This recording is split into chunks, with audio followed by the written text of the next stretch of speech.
Okay, so we're going to start here now with the sombrada. Now remember, we already did open and close scissor. Okay, so sombrada is merely open and close scissor. It can be many more things than that, but we cannot really cover every variation of sombrada because there are hundreds. Okay. Secondarily, you would never open the combat with this move. So if he's going to strike me with a forehand strike, I'm not going to open the combat with that move because he might fake that and it's going to lead me into getting my wrist busted or my head busted. So we know that the leadoff move was probably that strike, the secondary move is probably that strike, and then the tertiary move now is probably into the scissor now. So the scissor might be the tertiary move, okay, depending, okay? But we're going to isolate the scissor because it's a structure from which you can understand the sombrada. Okay, so we're going to start the sombrada with me feeding a number one strike, and Doc will scissor that. He will answer back with a backhand strike, and I will scissor that.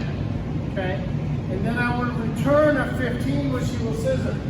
Now, instead of cycling the drill right now, we're going to answer with the left side automatically.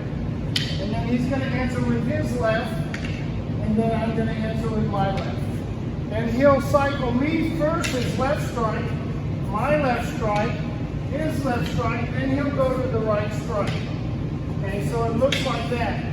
That is your base of fire sombrada for double stick or double baston. Or double sword. Okay, so that's, see the hand is hitting there, the hand is hitting here, and the hand is hitting there.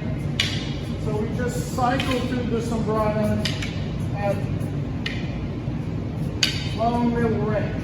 Okay, so we're just moving our feet because we want to stay outside of the arc of the weapon. Okay, so that puts me in the position to be able to strike the flesh. Now we're going to go back and we're going to just repeat this one time with the soft stick, and we're going to use a shorter stick so that we don't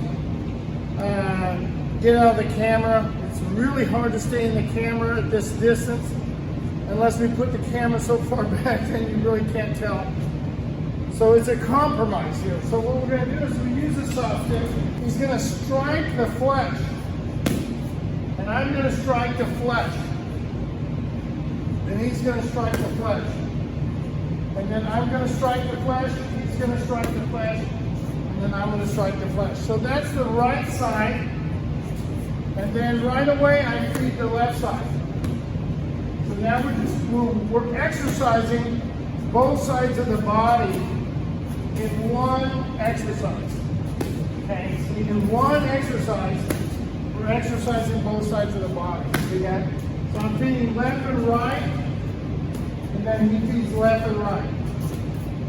Okay, and this is a little bit difficult, even with the shorter sticks, for us to naturally stay inside of this camera feed here in order to do this exercise. Okay, because it's really, you want to be really outside the arc of that weapon.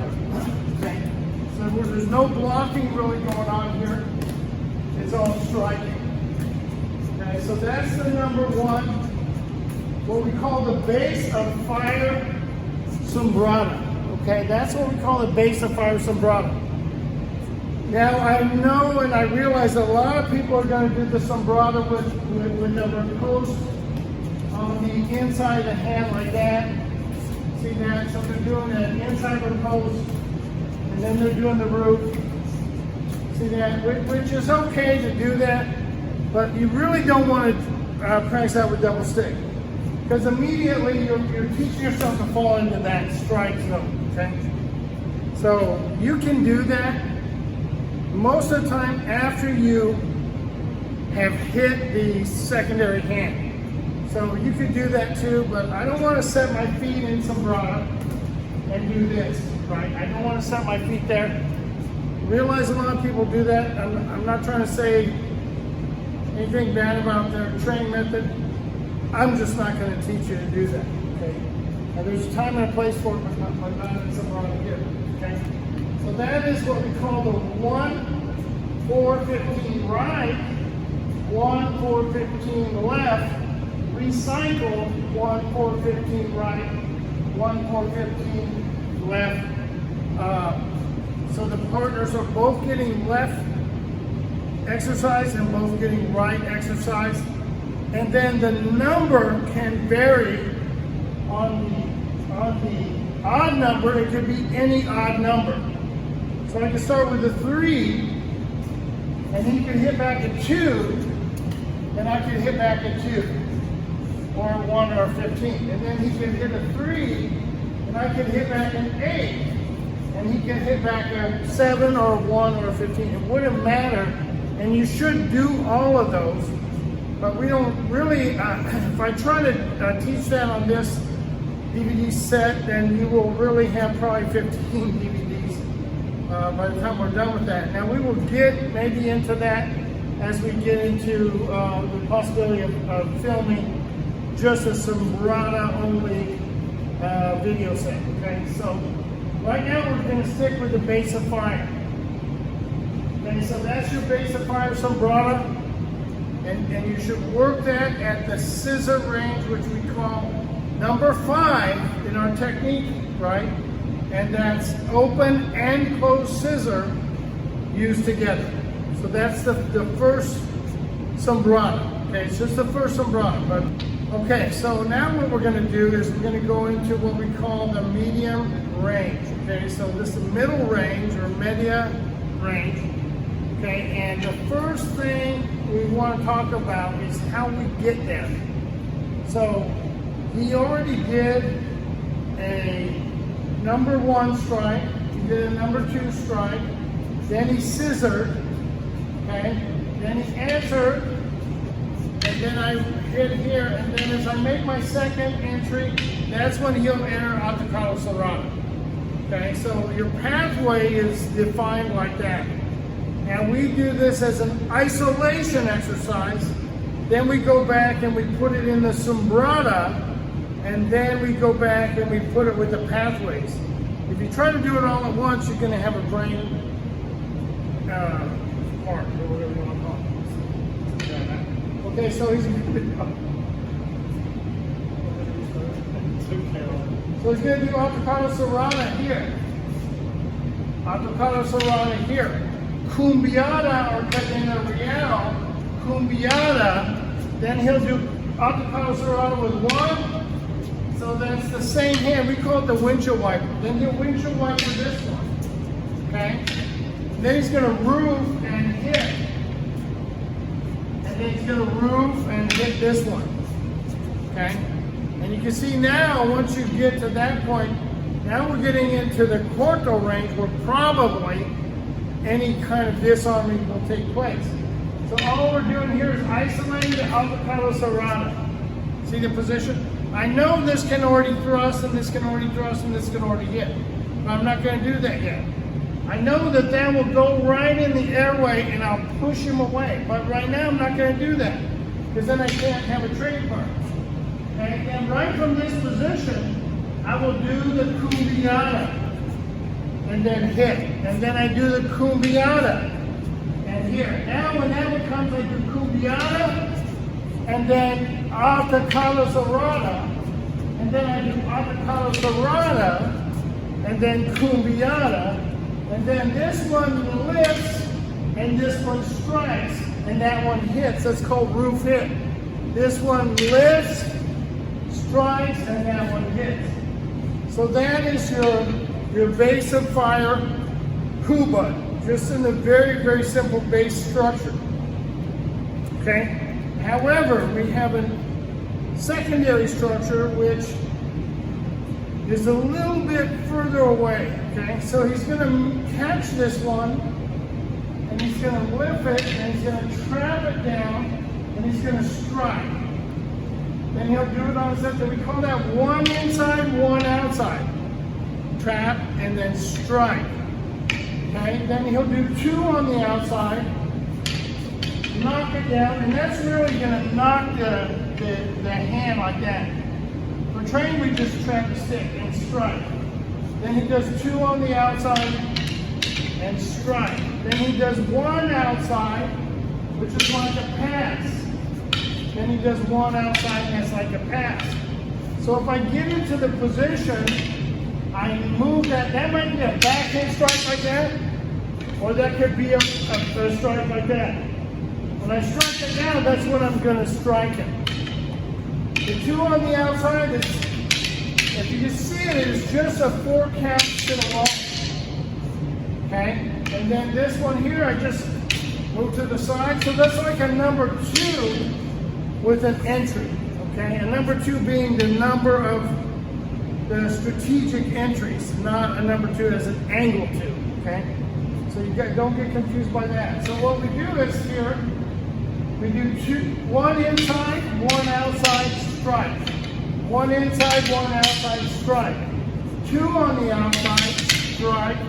2 on the outside strike. 1 on the outside strike. 1 on the outside strike. That's how you should do it first, so that you understand that it's a hitting game there. Okay. Then you can do the hubad, which is I allow him to block that. So now we're doing the right side entry. And you can see I can turn that into 2 on the outside anytime I want. Okay, and that isolates that progression. And then I can, anytime I want, throw a 1 in. Okay?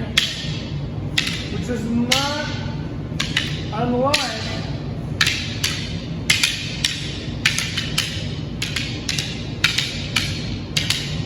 two outside, 2 outside, 2 outside, 2 outside, 1 outside, 1 outside. Okay, and so you can go through that progression with the partner actually returning the cycle to you. But I think it's better if you do right and left with a power stroke first, and then go into the hubad. Otherwise, you get into that old problem that I see all the time is patty cake bakers, man. You're not going to really learn anything that way. You develop the muscle memory, but the muscle memory is actually shoddy because you're not striking. Just like when you do the sombrada like that, click, click, click, click, click, click, you forget that should be smash, click, smash, click, smash, click, smash. So the same thing here, when he hits me with that, I happen to be in that position, that's already smashing the hand, that's already smashing the hand, that's cleaning his spot. And if you see that on the other side, I'm really smashing the hand down, and that's really gonna clean his cloth. When I do 2 on the outside, see, I'm really going to, that's gonna have I sound like a bee going by his head, right? Now you have to be rather careful doing that. So a lot of times we have a tendency to do that portion with a soft stick. Okay, so when we go to the soft stick like that, we're going to do 7 variations of hubad. Okay, so we're going to start with avocado serrada. We're using a short stick. Avocado serrada, cumbiada, cumbiada. Okay, cumbiada, avocado serrada. That's we call same because you use 1 stick against my 2. Then he puts his left stick up and he hits through and traps it down. I'm sorry, that's roof and hit. And then this one goes 1 in, 1 out, whoosh. 1 in, 1 out, whoosh. 2 outside, whoosh. 2 outside, whoosh. 1 outside, whoosh. 1 outside, whoosh. Okay, so that's how you can practice that exercise. And you can isolate those 1 by 1. You could train it as a group, or you could isolate them 1 by 1 with a sombrada entry, or you could just isolate them 1 by 1 with a pathways entry. So what's a pathways entry? It's a hit here, and then one in, one out, whoosh. That's a pathways entry. It's a hit here, and two out, whoosh, entry, okay?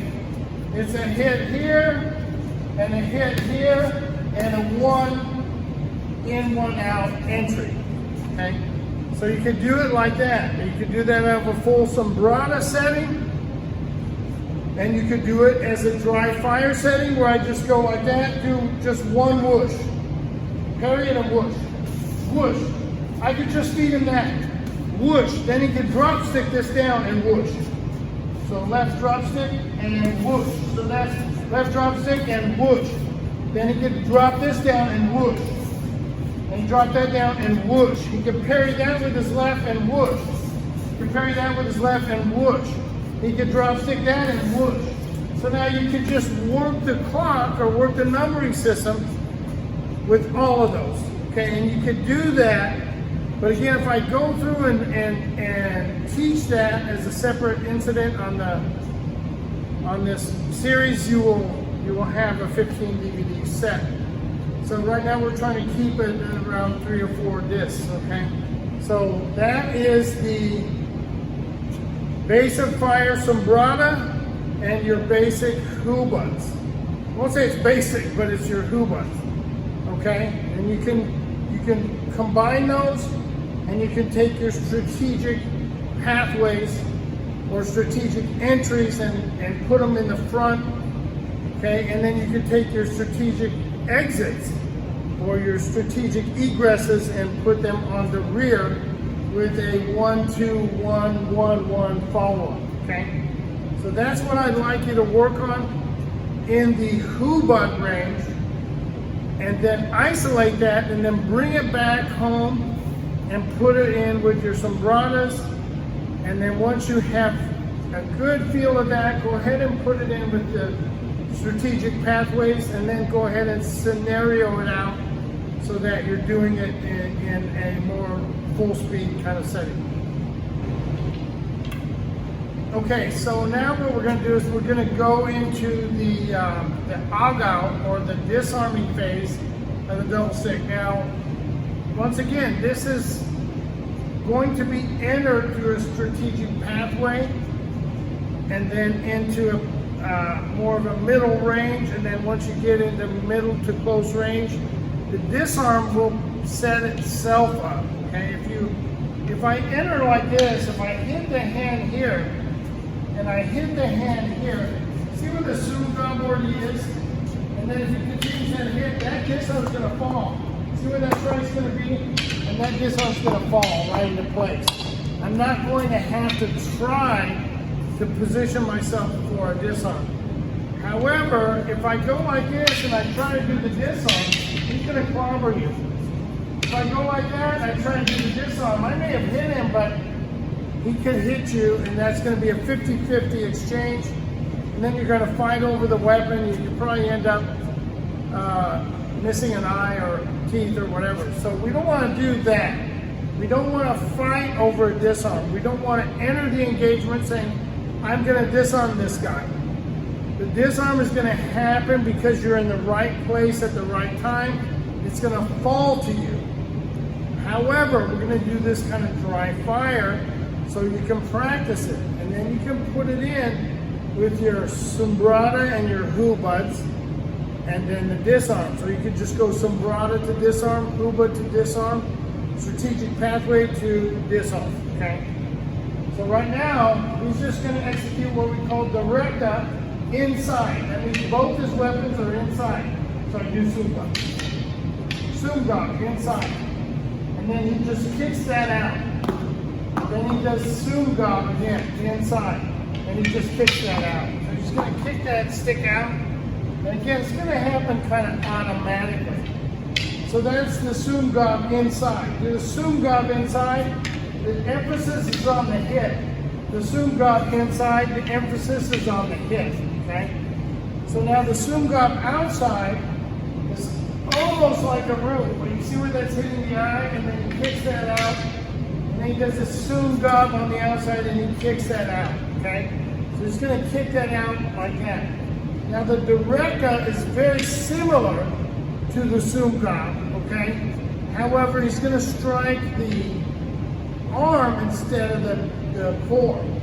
So when he strikes the arm, then he's going to kick that out, and he strikes the arm, and he's going to kick that out, and that is directa inside. Then he's going to have his weapons in close position, just like the scissor, and he's going to kick that out, and he's going to kick that out, okay? So that is the outside directa, okay, and the outside directa, okay? So that's the outside directa. The inside directa is 2 on the inside, and just kick it out, 2 on the inside, and just kick it out, okay? So that's what we call directa. Now inside deflection, he's going to deflect that first, come in, hit the wrist, and take it out like that. Inside deflection, he's going to hit that first, hit the wrist, and take it out, okay? Now he's going to pass through the body. Inside deflection, pass through, and he hits. And inside deflection, pass through, and then he hits. So that's what we call inside deflection, inside and outside. And you can see those disarms are similar, and they're not really planned that way. They're happening because that's the position you're in. The next one is the atacado cerrado. Remember, this was part of your huba.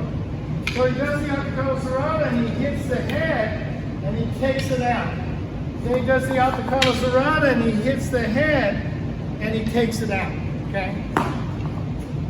So that's the basic right there, okay? And then he does the cumbiada, which is the secondary motion on the switch, and that's switch on the outside, on the inside, and then switch on the inside. So he strikes it out like that. So you have outside switch and inside switch, we call it. Or they call it atacado cerrado, and they call it cumbiada, depending on the instructor, okay? Remember that. The Filipino martial arts, it's always depending on the instructor. It's not going to be the same. So you have many dialects. Okay, then he's going to do what we call a far roof, which looks almost like directa, but the timing is 1-2 instead of 1. So it's 1-2, and then take it out. 1-2, hit the wrist, and then take it out. Yeah, just like that, okay? All right, and then the near roof is more like right here. See the hit there, and that's more like the cerrado or cumbiada. Hits me with that because he's closer in when he roofs that, okay? Okay, so the far roof is he blocks it, then he hits the hand, and then he takes it out. Then he blocks it, and then he hits the hand and takes it out. So it's not quite a scissor, and it's not quite a directa. It's somewhere in between, okay? Because the timing is 1-2 instead of 1. Directa is 1, sombrada is 1, okay? This one is 1-2. Okay, then he does the roof from the near, and then he's going to strike on the way by. He's going to hook the wrist. Now watch this, as he strikes on the way by, see where he hooks the wrist here? And then he's going to pull on the stick already, and that's probably going to dislocate my elbow when he hits the back of my head, like that. See that? But you make sure in training you go over your partner's head.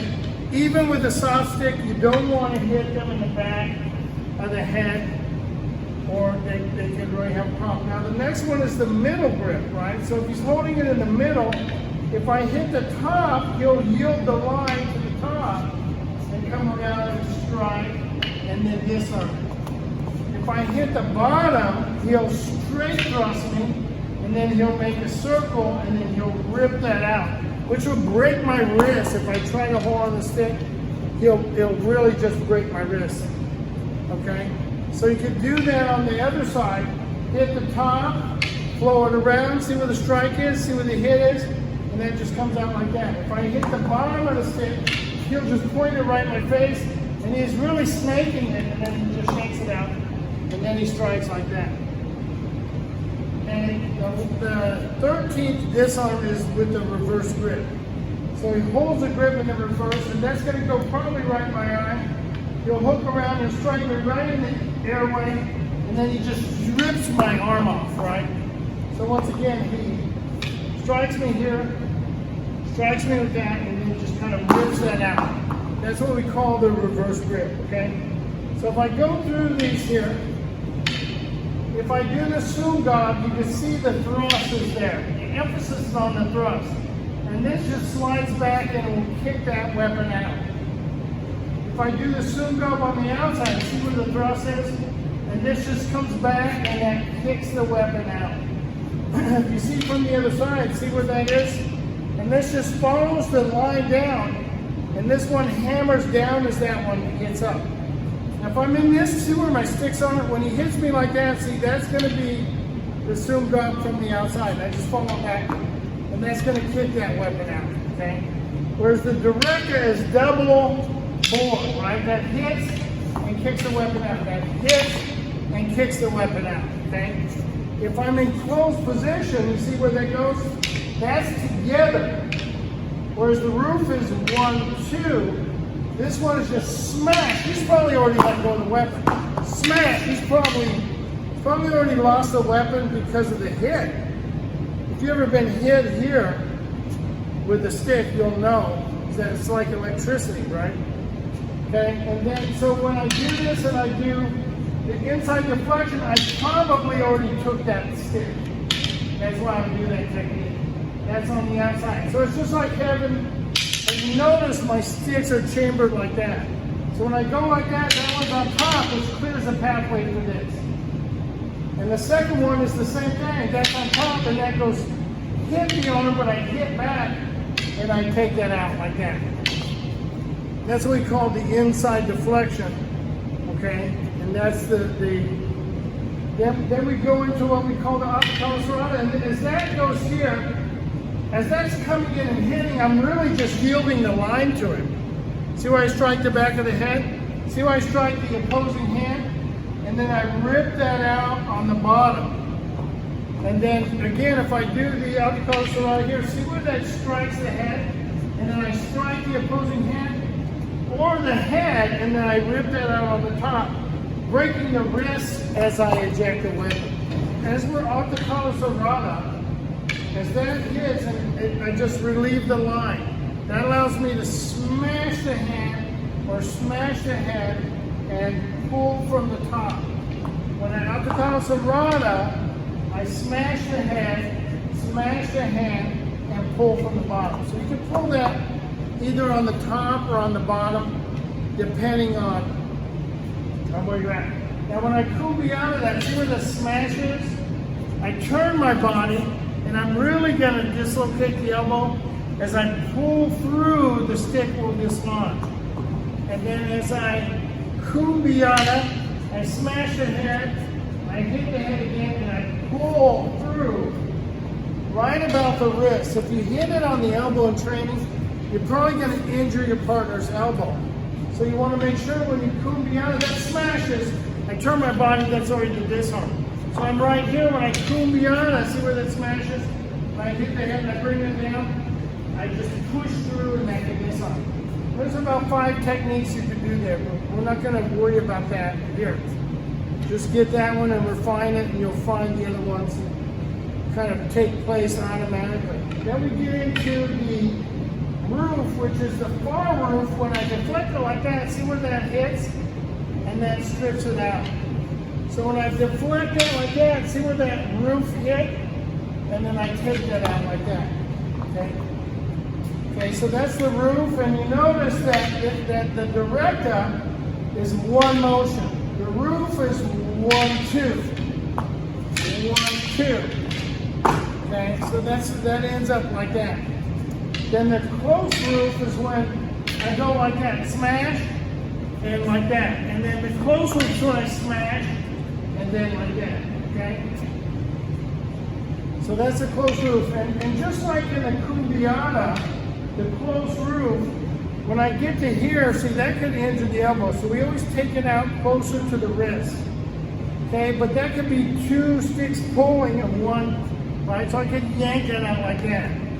And there are several variations that I can do from that, because I can pass that through, see? So you can do several variations. Not worry about that right now. Okay, and then the next one we do is what we call the middle grip. And I probably have that grip because I took someone's stick, or he tried to take mine, and as I pass it through, I end up in the middle grip. Or maybe I'm just using it like that as a shield, or maybe I'm using it like that because I want to get him in close and do that kind of striking. And you can see where that's going to take place like that. So if he hits it on the top, I yield the line and see where the strike goes, see where the hit is like that. Whereas if he hits it on the bottom, that kind of planks it, see that? So it actually points my stick right to his eye, smashes it, and you yank it out. Okay? So that's what we call the middle grip. And you can do both sides, and you should do both sides, okay? And then you should do both sides, where that hits the bottom, and then you yank that out. So do both sides just so that you familiarize yourself, and that's kind of one of the reasons you do double stick. Now the reverse grip, once again, I may have been disarmed and then I got my stick back. If you've seen our counter disarm video, that goes like that, and it might go right into his eye. I move to that position. See where I yank that back into his throat, and I tear that right out of his arm. And I'll probably take his arm off, and then just do the other side where that hits, move to that position, yank it out, and just yank that right out of his arm. So that will bring you up to 13 disarms, okay? But again, there's the variables that you'll find in there, and you'll probably find at least 5 more, okay? But that's the base structure at Reister Martial Arts that we use in our disarming structure. You need to really be able to do those 13. And really, if you get good at 5, I'll probably be happy with just getting good at 5. That way you have some variables, that way you have the ability to do it from where your hand is. That's what our disarming is really all about. Even in the single stick and in the knife, it's energy dependent disarming as opposed to very technical disarming, okay? So where's my hand, where's my stick? I want to be able to disarm from wherever I find my stick at that moment. So the strategic pathways play an important role in whether you even get to the disarming. Because I'm not going to get to the disarming if I set out trying to disarm that. He's already going to crack me. If I set out and I want to try to do that. If I want to try to do this, he already has hit my head. If I'm trying to roof that out, he already is going to have struck me. So the disarming is going to take place kind of like, well, I'm here, so I might as well take it. So for instance, if I give a sombrada, I hit the hand here, I hit the hand here, I thrust it in here, I entered that, now look what's going to happen. That's avocado sombrada. Perfect time and place for that technique to play out, but I got to it from a strategic pathway. Or if I'm already in the hubad range, and I do that like that, see, when I go kumbiana, I can disarm that right there. Now when he hits, you see what I mean? He hits outside the rectum. So if you put it in the dry fire to learn the technique, because oftentimes people say this technique doesn't work, that technique doesn't work, because we tried it. Well, you probably aren't very good at it, and that's why it's not working. A lot of times people from different martial arts will say, well, disarms don't work, there's no point in doing it. All the hubad and sombrada is all patty cake. It is if you do it with that mindset. That's why we say when we do our sombrada, he's striking the hand with the scissor. That's why I also told you first he hits my hand. I'll do the long range. He does number 2 largo, out to in, striking. Now he may do a scissor. Now he may do a scissor. Now he might find himself in position to enter, and then the disarm comes. You see, that's about the 5th motion that he's able to pull a disarm off. He's not trying to disarm from an initial attack. And this is why people say, well, this stuff doesn't work when you spar. That's because the person sparring doesn't want to get hit. So there's a constant change of distance, and it's really hard to get into that range successfully unless you have subdued, or we call it tranquilize, the opponent. So once you tranquilize him a little bit, give him a strike to the wrist, give him a strike to the elbow, give him a strike across the eye, give him a strike to the airway, you will find that the disarm's probably going to come out a lot cleaner that way than if you struggle to try to fight over taking a stick away from him. He should be at about 50% or less. He might be on his last dying blow or his penultimate blow, and then the disarm may talk to you. If you're trying to execute it out of this kind of a structure, no, it's going to be really difficult. That's why you have hit the hand as a disarm. But even here, if I go like that, he's going to defend the snake by hitting my hand, just a straight, do like number 3, but close quarter. So he's going to hit my hand right there. If I fake that, he's already lost. If he strikes me now, so he's already got, and that's why we understand probing and leading and drawing and baiting, because really, if you don't understand that, you're going to try to deal with direct attacks, and what's going to happen is you're going to fall victim to that, and then you might sour on 1 or 2 aspects of Filipino martial arts over maybe just, so I like long range and only long range. Other people like middle range and only middle range.